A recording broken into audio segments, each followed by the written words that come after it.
Vamos a abrir la Biblia en la carta del apóstol Pablo a los Colosenses. Colosenses, capítulo 1. Vamos a estar considerando los versículos 15 al 23, pero específicamente hoy vamos a estar viendo versículos 15 y 16. Pero vamos a leer del 15 al 23. ¿Ok? Antes de leerlo, quisiera decir que este pasaje del 15 al 23, tal vez junto con el Evangelio de Juan, el capítulo 1, también casi todo el capítulo 2 de Filipenses, recuerdan que habla ahí en vosotros este sentir, el cual hubo también en Cristo Jesús. También junto con Hebreos, capítulo 1, Dios habiendo hablado muchas veces. Y este pasaje, esta sección de Colosenses, pertenecen a secciones que enseñan de manera directa sobre el Señor Jesucristo. Así, derechamente sobre el Señor Jesucristo, y lo hace de diversas miradas. Pero como enseña acerca del Señor Jesucristo y el Señor Jesús, por más que digamos Señor Jesús así muy fácil, como decimos los chilenos, muy suelto de pierna, el Señor Jesucristo es Dios y tiene ciertas complejidades nuestro Dios de conocer, porque es un Dios que además se encarnó. ¿Bien?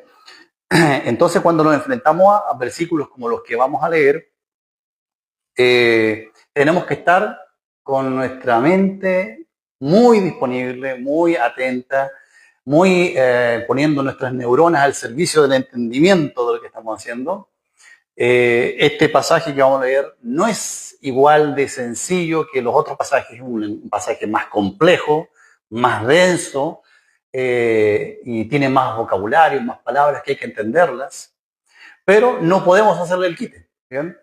Venimos estudiando Colosenses desde el versículo 1 hacia adelante, ya llevamos, no sé, como unas 5 reuniones, y hemos llegado al final del versículo 14, y ya nos toca enfrentarnos al versículo 15. ¿Ya? Nosotros sabemos que Jesucristo es Dios, pero hay al menos 2 razones por las que hablar del Señor no es tan simple, y por eso requiere mucha atención. Cuando yo era más chiquitito había un programa, hace poco tiempo había un programa para niños que se llamaba Oreja, Pestaña y Ceja. ¿Alguien lo vio? ¿Lo veía o no? Oreja, Pestaña y Ceja.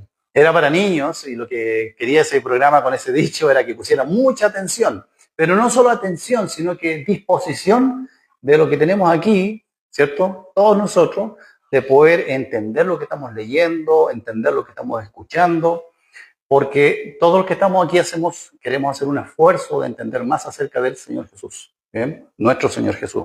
Y hay al menos 2 razones por las cuales hablar del Señor no es tan simple, ni es tan directo, como decir simplemente Jesús es Dios, y punto. Y estas 2 razones que yo pienso que existen son estas. Una razón es que dadas las características inmensas de Dios, el Dios en el cual creemos no es cualquier Dios. Son características tan vastas, tan profundas, tan eternas, la inmensidad de su poder, sus atributos tan perfectos en todas las dimensiones que podamos imaginarnos, que como primera razón, acercarnos a conocer un Dios así no es tan sencillo. Y segunda razón, dije que eran 2, al menos 2, la segunda razón es dadas las características del Señor Jesucristo, como Dios y como aquel que también se hizo semejante a nosotros los hombres. Y no solamente se hizo semejante a nosotros los hombres, sino que en esa condición de hombre murió en una cruz y resucitó de entre los muertos. Ese puro hecho que el Hijo de Dios haya atravesado por eso, ya le agrega complejidad al poder hablar directamente o tan sencillamente del Señor Jesús. Al menos estas 2 dimensiones hacen que hablar de Jesucristo no sea tan simple como decir, Él es Dios y punto, y dijérelo, se acabó. No es así de simple. Porque todos, cuando leemos la Biblia, cuando se habla del Señor Jesús, como el pasaje que vamos a leer, esperaríamos palabras sencillas como que Pablo o Pedro o Juan dijeran, Jesucristo es Dios, punto, se acabó. ¿Ya? Pero no, cuando nos hablan del Señor Jesús, abren un abanico de aspectos que tenemos que leer y entender. Y abren ese abanico precisamente por razones como esta. Dios es gigante, es inmenso. En todo lo que podamos imaginarnos es inmenso, es infinito, es eterno, en poder, en sabiduría, en santidad, en misericordia, en todas las virtudes que usted cree que Dios tiene, Él las tiene pero en grado de perfección. Y segunda razón, Jesucristo, que es Dios, se hizo hombre, se encarnó, no se disfrazó de hombre, se hizo hombre, completamente ser humano, pero sin pecado. Y lo hizo con un propósito bien definido, morir en una cruz. Y entregó su vida. Murió, resucitó y ascendió al cielo. Así que hablar acerca de Jesucristo por esa razón no es tan así como dos palabras y listo. Vamos, ese es Jesucristo. No, son muchas palabras. En la región de Frigia, cuando allá cerca de la actual Turquía, antiguamente se llamaba Frigia, se hablaba de un dios, Zeus, el dios de los griegos, uno de los tantos dioses de los griegos, el padre de los dioses. Se hablaba también de Hermes, el mensajero de los dioses. Y se cuenta algo que para nosotros es mitología, pero que para los griegos de la época era verdad, era religión. Se cuenta de estos dos dioses que decidieron bajar a la tierra disfrazados de hombres mortales. Esta historia circulaba entre el mundo griego de la época. Y ellos, dice la historia dice que bajaban para comprobar cómo se comportaban los humanos, estos dos dioses. Y dice la historia que se recorrían pueblos y casas pidiendo hospitalidad. Nadie les recibía al estar ellos disfrazados. Todos les cerraban la puerta. Hasta que llegaron a una humilde cabaña donde vivían dos matrimonios de viejitos. Una anciana y un anciano. La anciana se llamaba Baucis y el anciano se llamaba Filemón. Una pareja muy pobre, pero según el relato de esta historia, muy piadosos. Y los dos ancianos los recibieron con alegría. Les ofrecieron lo poco que tenían, le dieron agua para lavarse los pies, una cama donde dormir, verduras de su huerta que ellos mismos plantaban, huevos, queso que tenían de su huerto.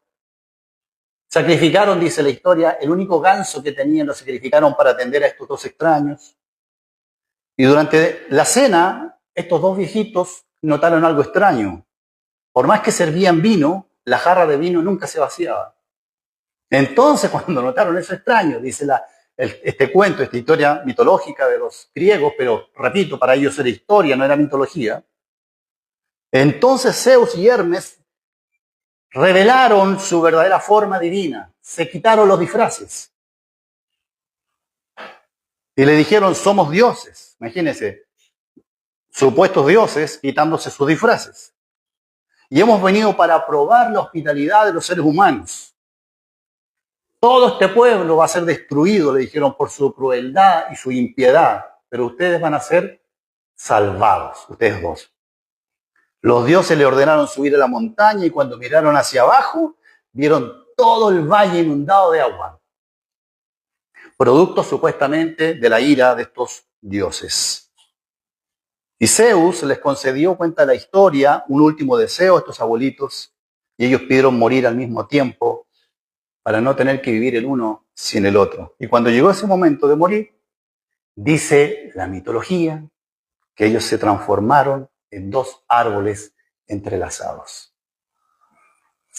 Y así los griegos en su época creían esta historia acerca de sus dioses, los dioses de los griegos. Esto es un relato considerado histórico por la cultura griega del siglo VII a.C.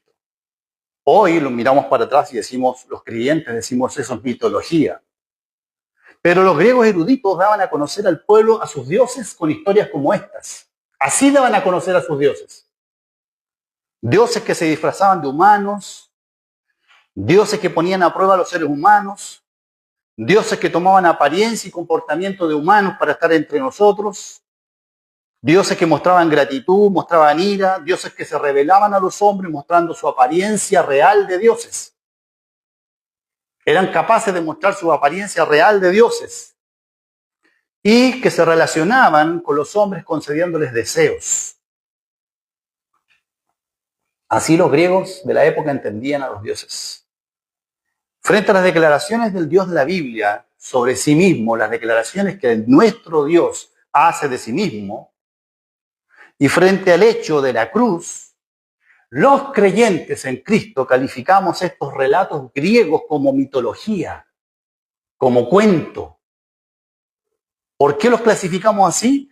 Porque nosotros hemos recibido la revelación del único Dios verdadero. Es decir, no es que haya muchos dioses y el nuestro es el más grande.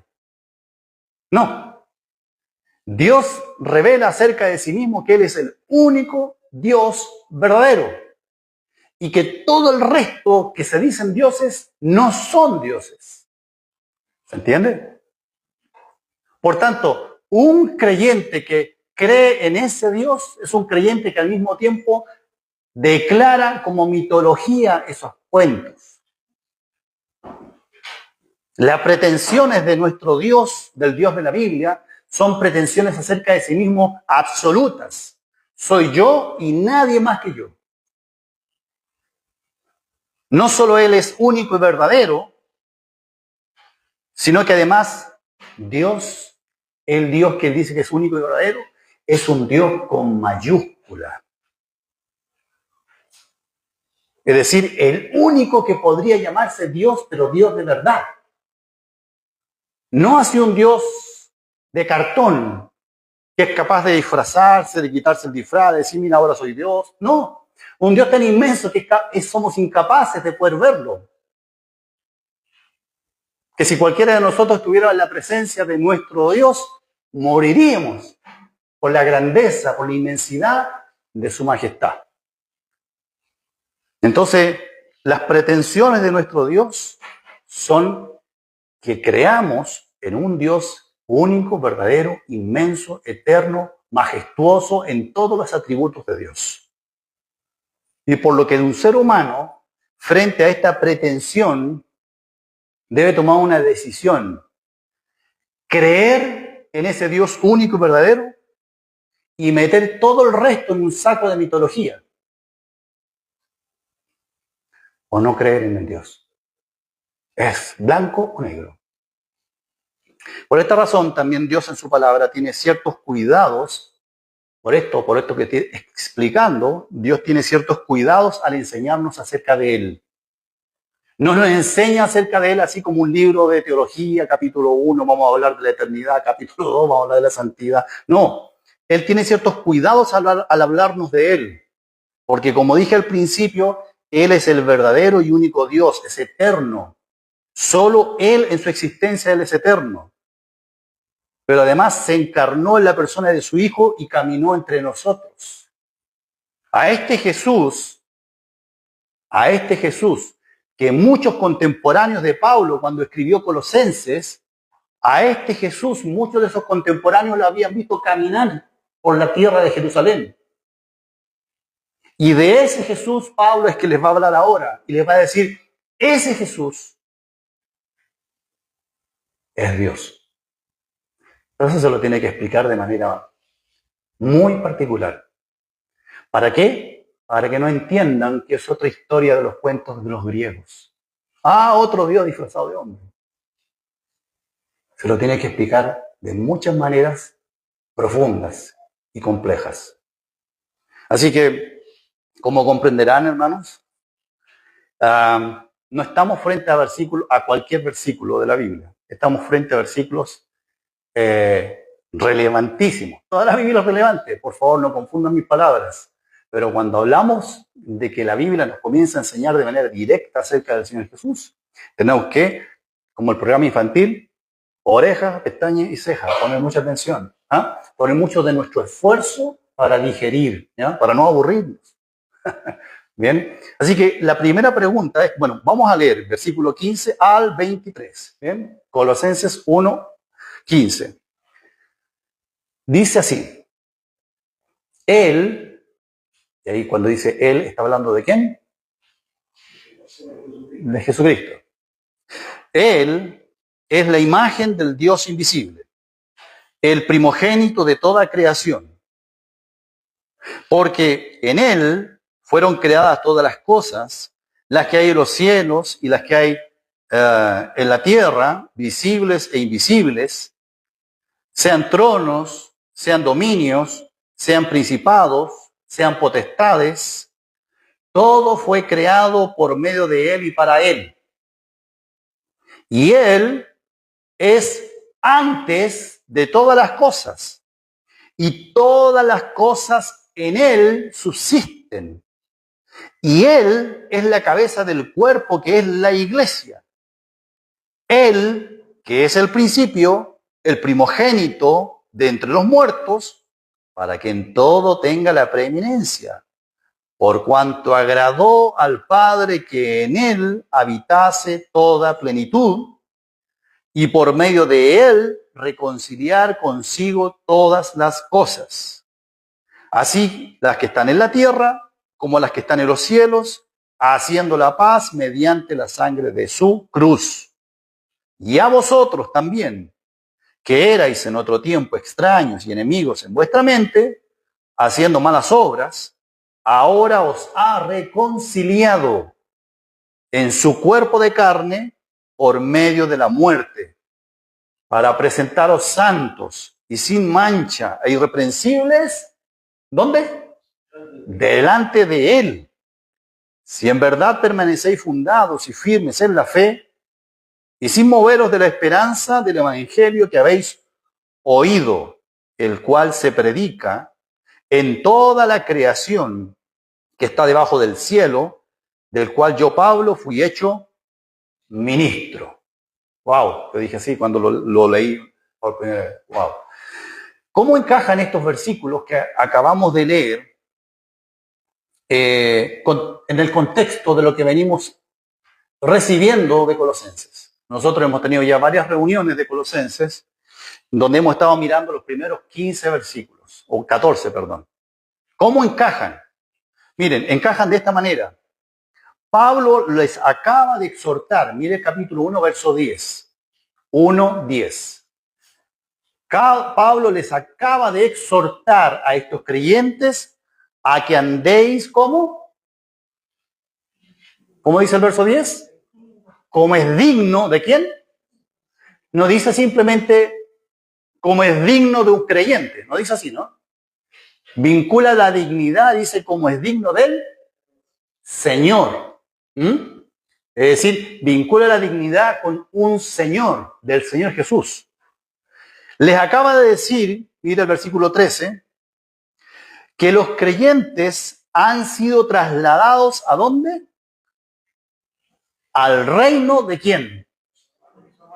Fíjense las palabras que ocupa Pablo para referirse al rey. En vez de decir al reino del rey Jesús, dice, han sido trasladados ustedes de la potestad de las tinieblas, han sido trasladados, es decir, Dios los agarró, los desarraigó y los plantó en el reino de su amado Hijo. Es decir, si usted es un hijo de Dios, una hija de Dios, usted está en el territorio de un rey. Usted está bajo el gobierno de un rey. Y ese rey no se hace llamar a sí mismo rey para esos creyentes. Se hace llamar el Hijo amado. Les recordó, mire cómo dice el versículo 14, les recordó también, este es el contexto de estos versículos que leímos, les recordó en quién, en su Hijo, tenemos redención. Es decir, les recordó que en ese Hijo amado, en ese Señor en el cual hay que andar dignamente, hemos tenido redención. ¿Y qué es la redención? Aquí empezamos a tener que definir palabras para poder entender bien el texto. ¿Qué es la redención? La redención es liberar mediante un pago. Eso es todo.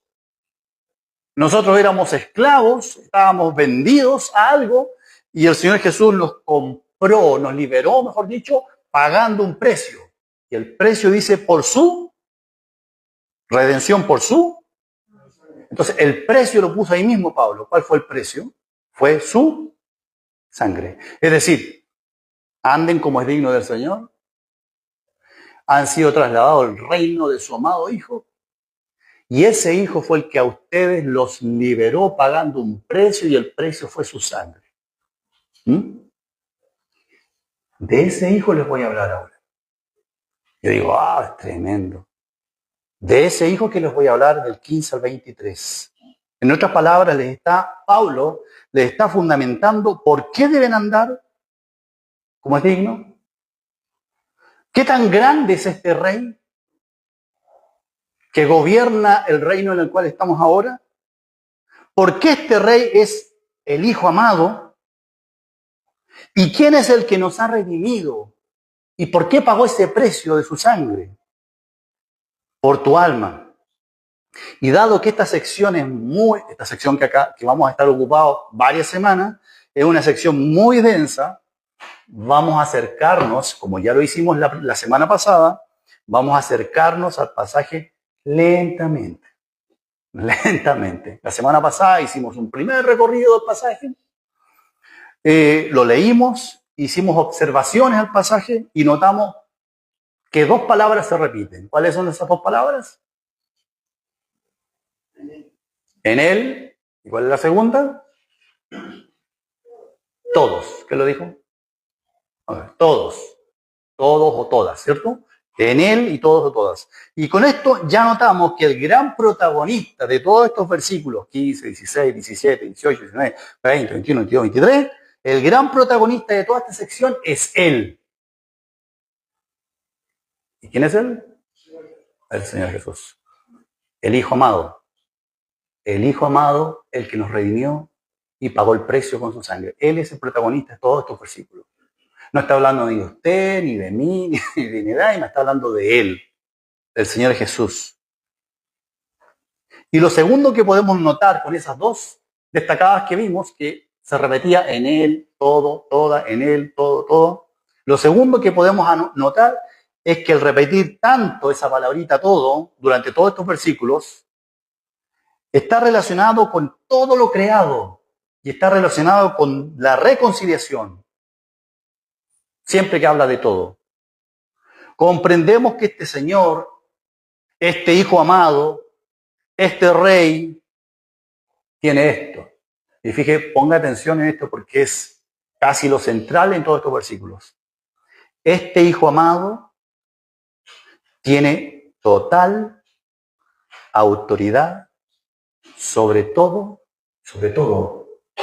lo creado y sobre toda la redención. Tiene total autoridad completa. No posiblemente, no si usted y yo queremos, no, la tiene, la total y completa autoridad. Hoy leeremos y haremos una revisión general del pasaje como segunda reunión y lo que vamos a hacer hoy día es que vamos a revisar para que nos permita entender lo que dicen los primeros dos versículos, 15 y 16. ¿Bien? Así que vamos a leer de nuevo esos dos versículos, 15 y 16. ¿Bien? Y vamos a entrar en materia. Por eso pusimos un título aquí, vamos a ir viendo, pero hemos puesto un subtítulo, entendiendo el texto. ¿Bien?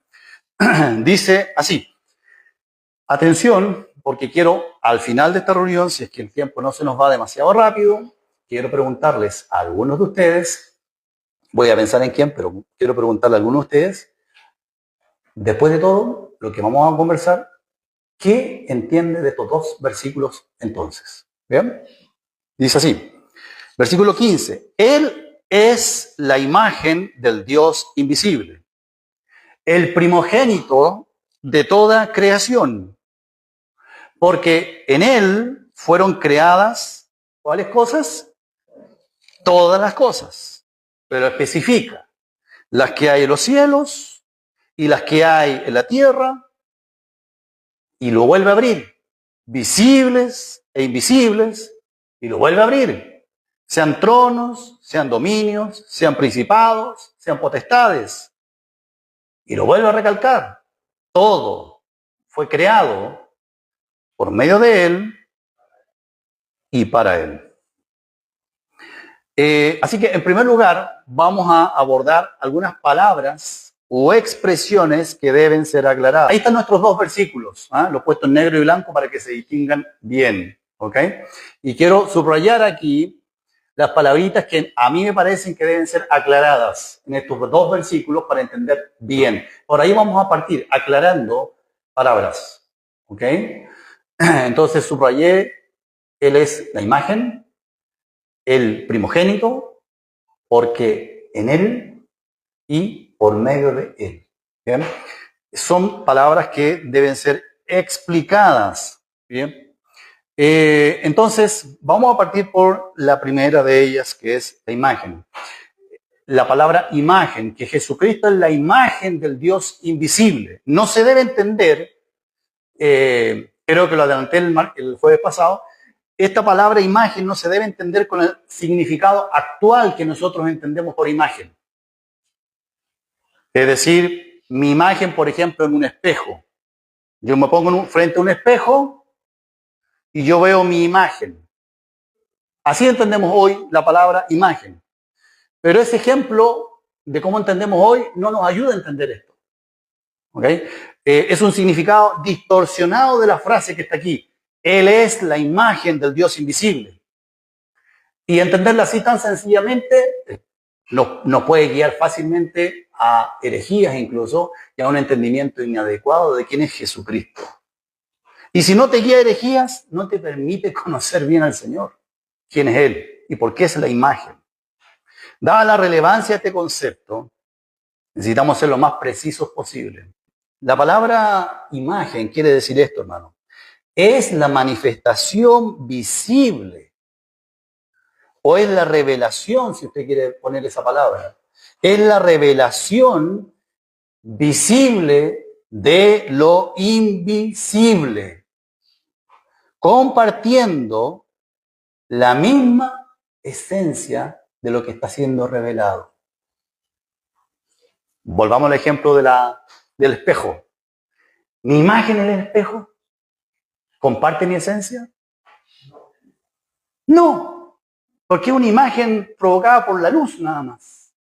Pero si yo voy para allá y trato de tocar la imagen mía, que sentir lo mismo, ver si está constituido por un relieve como yo, me doy cuenta que es plana, y digo, no tiene nada que ver conmigo. Es siempre mi imagen nomás. Pero aquí Jesucristo no es la imagen, no es la proyección, no es una proyección que genera la luz de Dios, no. Cuando dice que Él es la imagen, quiere decir que Él es el revelador de Dios porque Él mismo es Dios. Él es el que revela a Dios siendo Él Dios mismo. Está revelando no por reflejo, sino porque Él es lo que está revelando. Yo dije que estos versículos no son sencillos, pero es muy importante que la iglesia se exponga a ello. ¿Bien? Así que podríamos decir que Jesucristo, para resumir esta frase en una frase digerible, Jesucristo es la revelación del Dios invisible y que Él es capaz de revelarlo porque Él mismo es Dios. Si no, no podría revelarlo. Jesucristo comparte la esencia misma de Dios. Así que cuando usted lee ahí, Él es la imagen del Dios invisible, ¿qué debe leer? ¿O qué debe entender más que leer? Lo que debe entender es, Él es la revelación del Dios invisible, porque Él es Dios mismo. Solo que Él tiene la capacidad de revelar a Dios, de mostrar al Dios invisible. Fíjese que si el Señor Jesucristo, podríamos decir el caso hipotético, no existiera, sería imposible conocer a Dios. Porque Dios es invisible, pero es invisible en todo el espectro de lo que significa esa palabra invisible, no solamente a los ojos, es totalmente invisible. Y aquel que le puede revelar es Jesucristo. Él le revela, pero le revela además a la perfección. ¿Se entendió? ¿Sí? Segundo concepto, primogénito de toda creación. Él es la imagen del Dios invisible, el primogénito de toda creación. Pareciera que esta segunda frase, al menos a mí, cuando uno lo lee, pareciera no tener conexión esta segunda frase con la primera frase.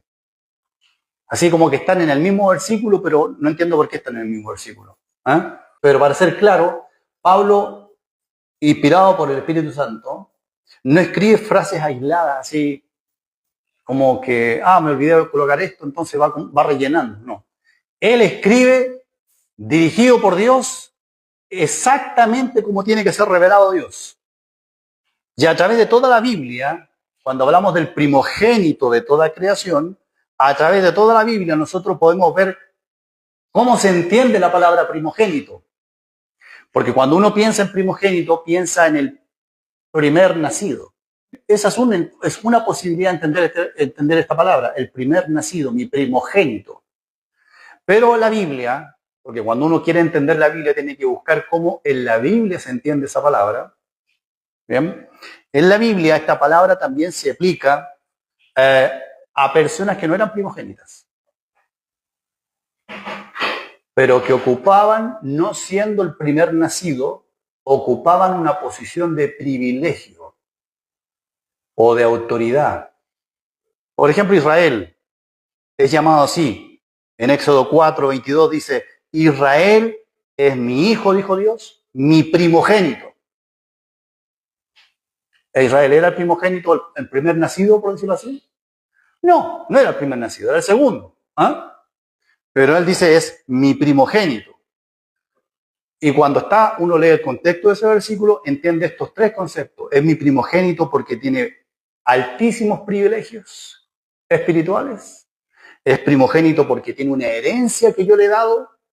Y es primogénito porque tiene una relación privilegiada conmigo. También a David, el rey David. El Salmo 89 también le llama primogénito.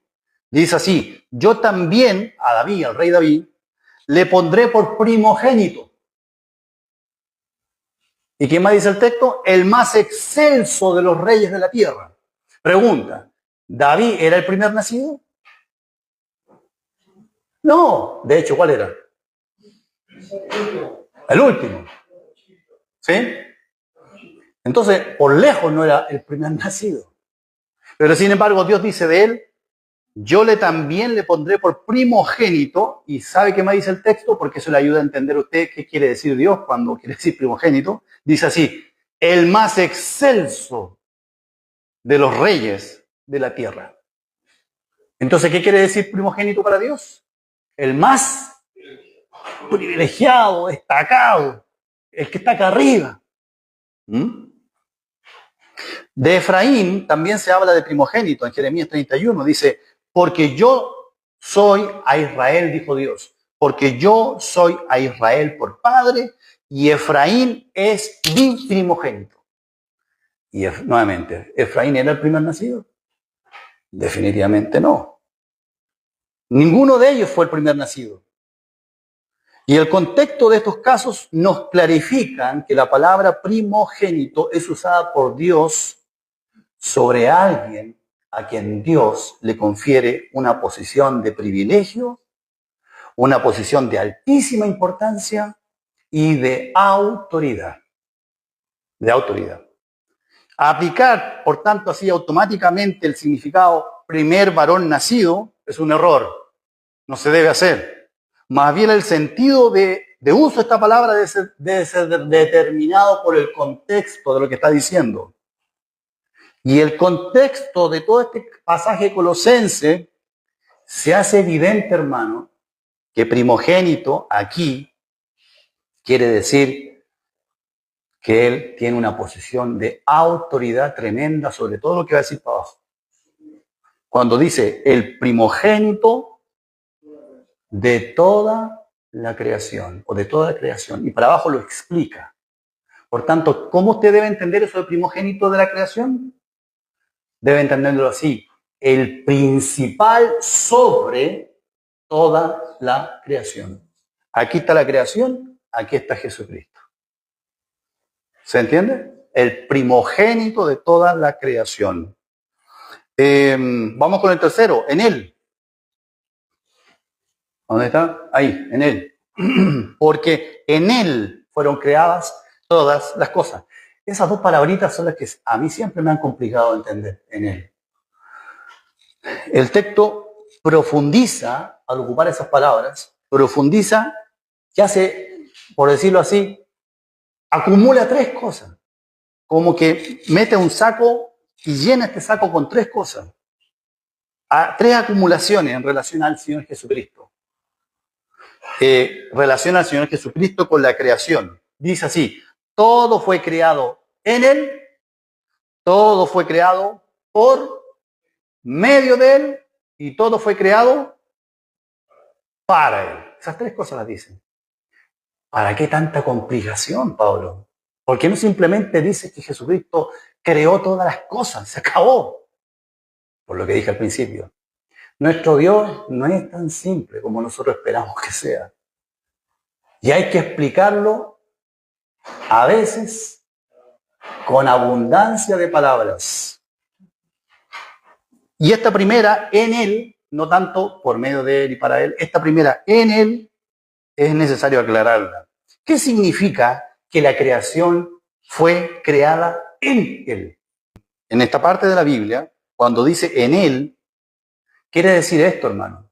Quiere decir que en el entorno, voy a decirlo así, después lo voy a explicar, ¿ok? Que en el entorno de la existencia de Jesucristo, toda la creación llegó a existir. En el entorno de la existencia de Jesucristo mismo, toda la creación llegó a existir. Pongo un ejemplo así más rudimentario para que lo entendamos. Voy a decir esta frase. En agua viven todos los peces. En agua viven todos los peces. En este ejemplo debemos entender que esa palabrita en es similar a en Cristo. Fueron creadas todas las cosas. ¿Y sabe lo que está especificando con este ejemplo de la agüita y los peces? Que en el entorno de la existencia de los peces, el agua, los peces viven en el agua. Y eso determina no solamente dónde viven, sino que determina todo lo relacionado a los peces. No estoy diciendo solamente dónde viven en el agua, sino que estoy diciendo todo lo que determina la existencia misma de esos peces. Su vida, la vida de los peces, porque viven en el agua. Entonces eso determina cómo viven. Determina su aspecto, los peces son así, alargaditos, como óvalos, ¿cierto? No son cuadrados circulando por el agua. ¿Por qué? Porque el agua determina su existencia, su aspecto, determina sus movimientos, que son movimientos suaves, determina su forma de respiración, determina cuánto dura su vida, todo. ¿Por qué? Porque el agua en donde viven determina todo lo relacionado a la existencia de los peces.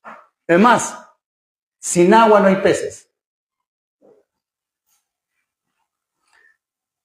Y a los peces, usted los puede agarrar, sacarlos del agua y diseccionarlos, tratar de conocerlos para decir cómo son los peces. Los saca al agua. ¿Y qué le sucede al pez? Se muere. ¿Ah? Y usted va a decir, bien, conozco un pez. No.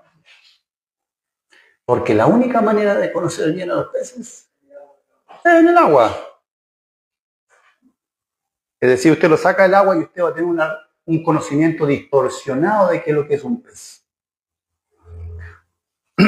Y por otro lado también implica que solo la existencia del pez, por el puro hecho de que hay un pez en el agua, te muestra la grandeza del entorno donde vive el pez. Y usted dice, qué inmenso el mar.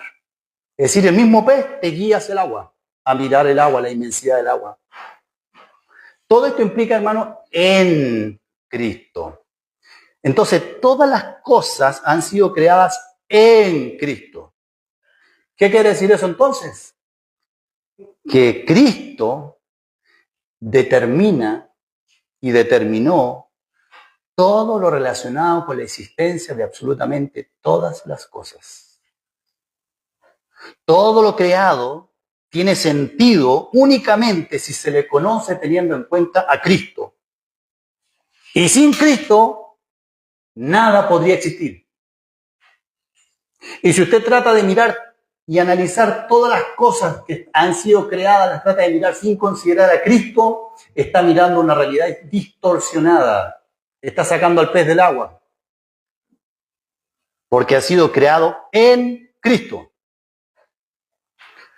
Uno mira programas científicos del universo y el ser humano ha puesto un esfuerzo enorme en conocer el universo, en entender sus límites, sus dimensiones, el comportamiento del universo, sus luces, sus oscuridades más profundas. Pero toda esta búsqueda la ha hecho sacando el pez del agua y analizando el universo sin Cristo. Y el único que puede darle sentido a todo lo creado, no solo el universo, es Jesucristo. Porque por eso dice el texto que en Él fueron creadas todas las cosas. Última aclaración, por medio de Él. Esta última, por medio de Él. Mire, no es simplemente un instrumento.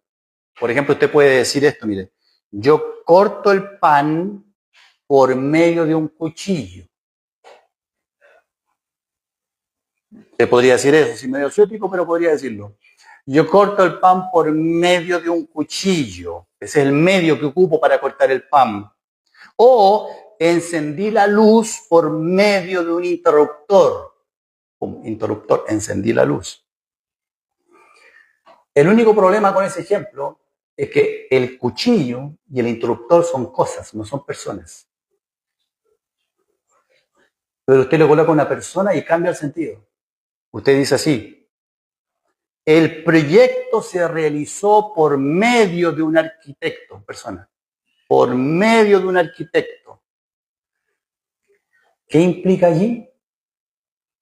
No es un rol que no hace nada el interruptor, si usted aprieta el interruptor no hizo nada, lo hizo todo usted. O el cuchillo no hizo nada, lo hizo todo usted. Pero cuando es una persona la involucrada, quiere decir que ese arquitecto actuó, decidió y tuvo un rol personal en el asunto, un rol personal.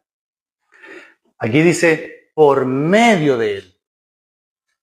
No es que Dios Padre tomó al Señor Jesucristo y por medio de Él, como si fuera un instrumento inhumano, un objeto, creó por medio de Él las cosas. No. Fue por medio de Él porque Él es un Dios personal y por tanto tuvo un rol activo, un rol decidor y personal en toda la creación. Cuando dice, todo fue creado por medio de Él, está diciendo, Él fue el que puso su huella digital en la creación. El que le puso la firma, como el arquitecto. Así es. Y en la época de Pablo, el mundo estaba influido por las enseñanzas griegas sobre las divinidades. Entonces, además de predicar muchos dioses, indicaban que cada uno de esos dioses, esto decían los griegos, cada uno de los dioses que nosotros creemos tienen así como áreas de influencia solamente. Áreas de influencia. Y que fuera de esas áreas de influencia, esos dioses como que perdían sus superpoderes. ¿Se entiende? Así creían los griegos. Menciono esto porque Pablo está corrigiendo eso también aquí. Está presentándonos un dios gigante. Por ejemplo, Poseidón era un dios griego, de la mitología griega. ¿Cuál era el área de influencia de Poseidón? El agua, los mares. ¿Ah? Pero fuera del agua, Poseidón no era nada. Otro ejemplo, Atenea, otro o una diosa. ¿Cuál era el área de competencia, la esfera de influencia de esta diosa? La sabiduría, las guerras. Y fuera de eso, no era nada. Zeus, que decían que era el más grande y jefe de todos los dioses, pero su área de influencia, ¿cuál era? El cielo, el aire. Pero en el agua no hacía nada. Le entregaba la pega a Poseidón. Hades, otro dios, el mundo de los muertos. Pero Pablo es explícito en este versículo 16 en decir esto. Yo no les vengo a presentar aquí otro dios griego que tiene un área de influencia. Él dice así, en él, en Jesucristo, fueron creadas todas las cosas. Y por eso tiene que abrir el concepto. Las que hay en la tierra, las que hay en los cielos y las que hay en la tierra. Y sigue abriéndolo, por si le queda duda. Visibles e invisibles. Sean tronos, sean dominios, sean potestades, sean principados. Todo fue creado por medio de él y para él. Y esta forma de escribir en los cielos y en la tierra, Pablo está haciendo un guiño, así una cerradita de ojo, a Génesis. Porque dice que en el principio creó Dios los cielos y la tierra. Y Pablo está diciendo que todos los cielos y la tierra fueron creados en él, por medio de él y para él. Está escribiendo los mismos términos de Génesis. Está direccionando la memoria a que tú pienses en el Génesis. Lo que estaba escrito allí, ahí estaba Jesucristo creando. Jesucristo es el único Dios verdadero y su responsabilidad, su autoridad es completa sobre toda la tierra. Pablo está diciendo, hermanos, Jesucristo no es un Dios más que anda caminando por allí. Es más, Jesucristo es el único Dios verdadero y ha creado absolutamente todas las cosas. Todo lo creado fue por Él, fue en Él, fue para Él. Visibles, invisibles, sean tronos, dominios, principados y potestades, todo. Solo que aquí Pablo, cuando uno piensa en Génesis, Pablo agrega revelación. Porque Génesis no dice lo invisible. Uno va a Génesis y lee que Dios creó todas las cosas. Y lo que allí está relatado en Génesis capítulo 1 son puras cosas visibles. Pero Pablo, dirigido por Dios, aquí agrega algo, dice, lo invisible también lo creó Dios. La revelación en Génesis no estaba completa. Ahora ya está completa. Y sabemos que quien estaba allí en la creación era nuestro Señor, el Señor Jesucristo. Y lo que está diciendo aquí es que Jesucristo no tiene ninguna área donde Él no tenga plena autoridad. Ninguna. Ni siquiera el área de tus problemas.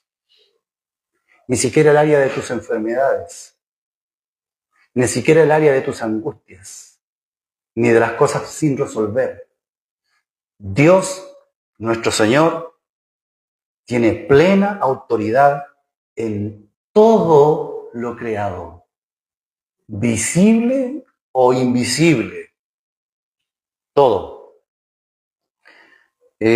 Así que Pablo está tomando Génesis y revelándonos algo que no estaba allí, que este Jesús de Nazaret, nuestro Señor Jesucristo, el Señor, el Hijo amado, Él es el creador de todo, que Él es quien tiene plena autoridad sobre todo lo creado, y que no hay absolutamente ningún área de la vida de un ser humano que no esté bajo la autoridad de Dios. Y Pablo agrega, y con esto ya vamos a ir terminando, agrega tronos, dominios, principados, potestades. Esas 4 cosas. Hay muchos estudiosos que han gastado mucha pestaña en tratar de entender esas 4 áreas. como si estuviera hablando de cosas específicas allí. Sin embargo, no está tan llano ese camino para entender de qué está hablando realmente Pablo allí. No nos entrega tanta información. Pero mire, tronos,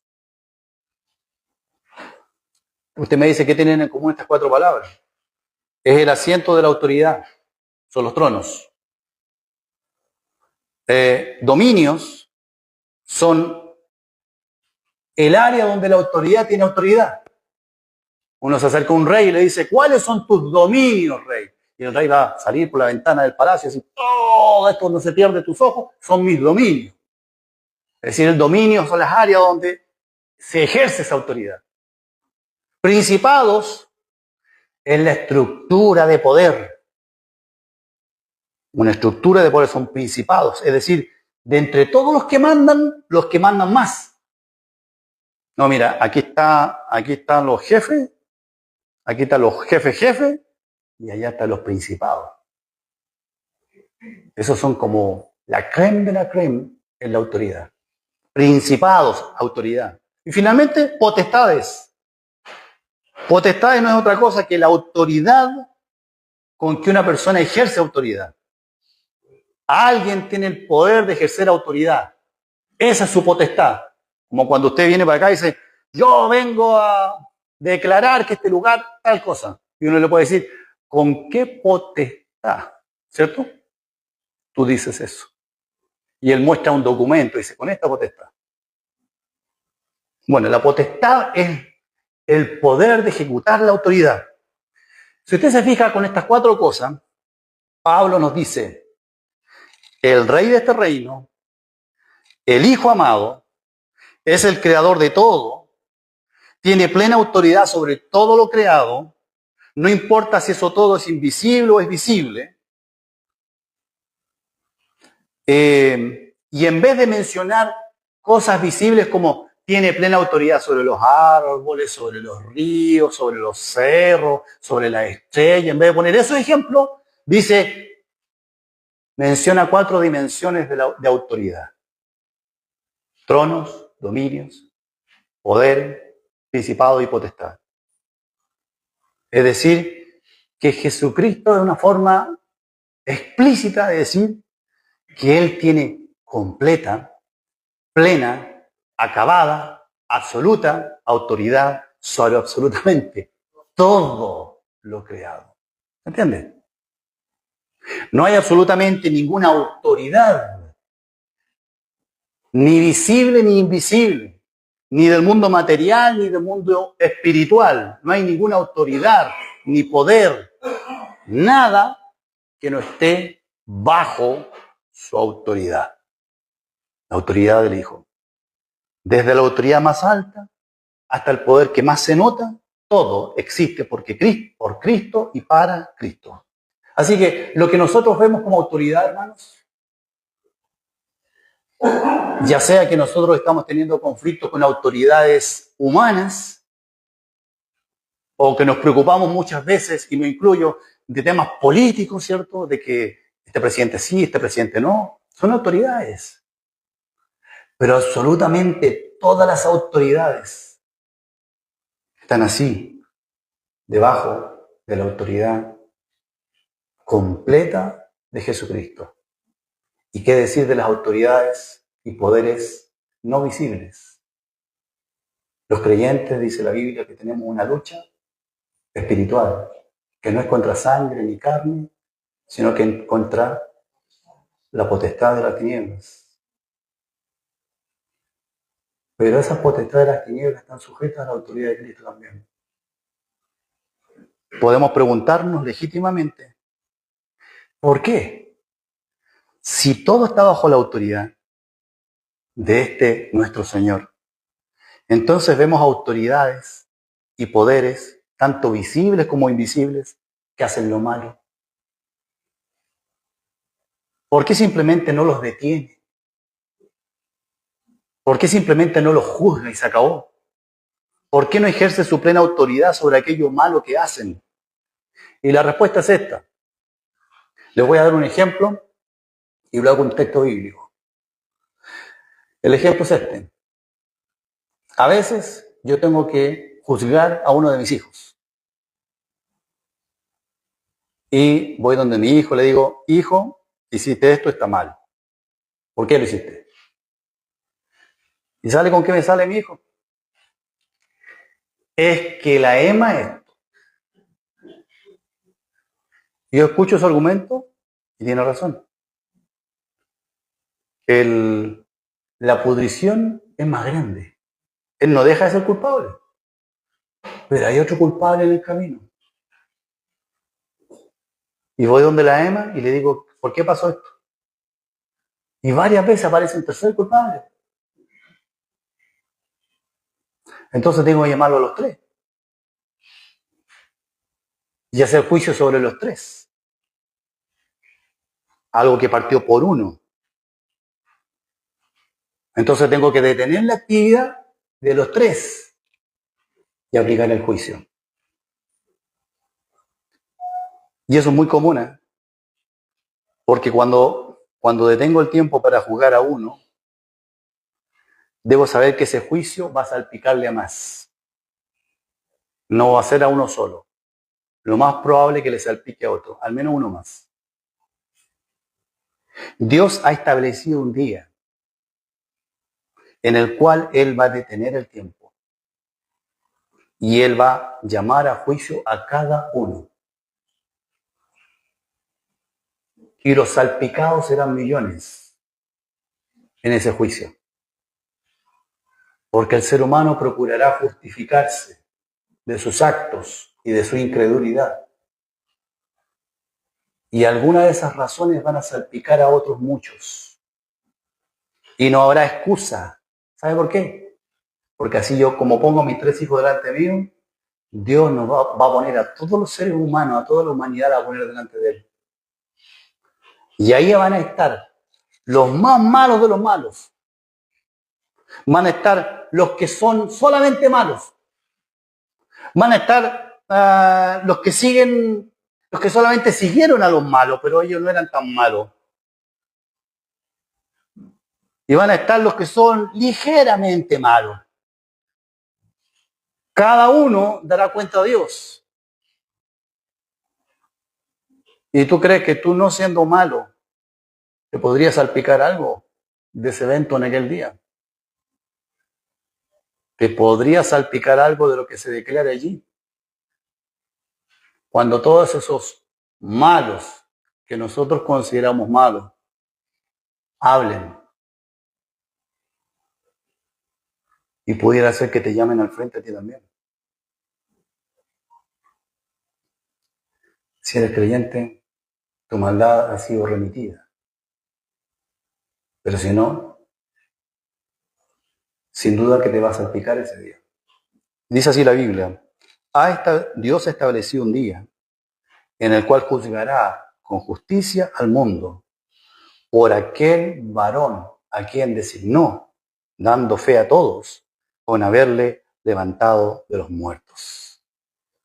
Finalmente este versículo 16 cierra así, todo fue creado por medio de Él y para Él. Bueno, vamos a continuar con este versículo porque creo que ya me pasé mucho el tiempo, pero vamos a continuar con estos versículos la próxima semana, si así el Señor lo permite. Solamente dejo una exhortación de por medio, hermanos,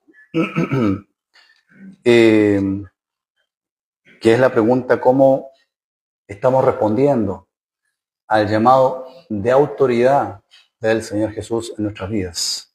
Hemos sido llamados a vivir como es digno de este Señor. Este es nuestro Señor. La pregunta es, ¿cuál es tu reacción a este llamado de este Señor que tiene esta autoridad tan inmensa? El domingo nos leyeron en la Cena del Señor, un hermano se levantó y leyó el pasaje de los leprosos. Perdón, de los endemoniados gadarenos, ¿lo recuerdan? Y cuando lo leía pensé, bueno, ese endemoniado no tuvo ninguna otra opción que inclinarse delante del Señor Jesucristo y decir, si nos envías, si nos haces salir, por favor, envíanos a los cerdos. Es decir, ellos no tenían absolutamente ni una opción de no obedecer. ¿Por qué ellos sí y nosotros no? ¿Por qué ellos no se sujetan a la autoridad de Dios y nosotros tenemos la opción de no sujetarnos? Es una pregunta de reflexión, hermano. Los creyentes estamos llamados a vivir como es digno del Señor. Y el Señor que tenemos es un Señor que tiene plena autoridad para pedirnos eso. Eso es lo que está mostrando estos pasajes. Su autoridad es completa. Los demonios ni se atrevieron a resistirse a esa autoridad. Y nosotros sí tenemos esa opción. ¿Por qué?